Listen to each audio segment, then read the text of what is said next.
지방선거를 끝낸 여야는 저마다 당을 재정비하는 데 분주한 모습입니다. 그 과정에서 국민의힘은 혁신위원회 운영을 놓고 당내 신경전을 벌이고 있습니다. 또 더불어민주당에선 비상대책위원회 구성과 선거 패배 책임에 대한 갑론을박이 계속되고 있습니다.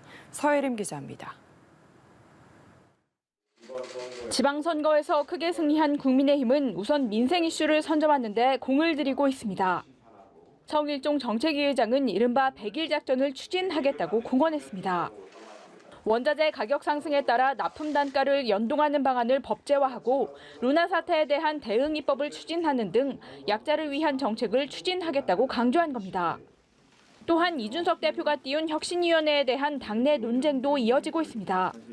권성동 원내대표는 혁신위 발족에 성급한 측면이 있다며 논의 대상이나 인적 구성 등에 대해 더 많은 준비를 했어야 하는데 논의 앞뒤가 바뀌었다고 비판했습니다.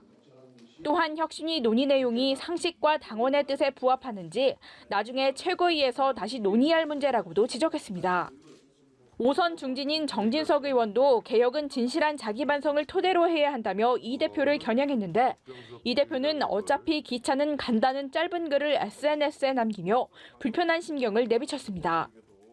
지방선거 패배 이후 비대위를 해체한 민주당은 새로운 비대위를 세우기 위한 논의를 이어갔습니다. 박홍근 원내대표는 원외 시도당 위원장, 지역위원장들과 차례로 간담회를 하고 당의 진로에 대한 의견을 수렴했습니다. 이와 함께 박 원내대표는 비대위에 참여할 선수별 대표의원을 추천받고 있습니다. 가능하면 이번 주 중 비대위 구성을 완료할 방침으로 내일 이와 관련한 의원총회를 개최할 예정입니다.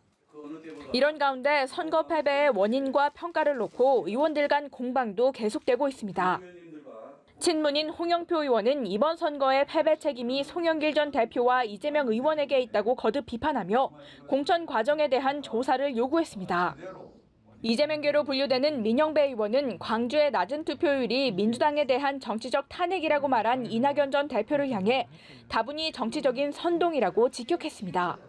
연합뉴스TV 서혜림입니다.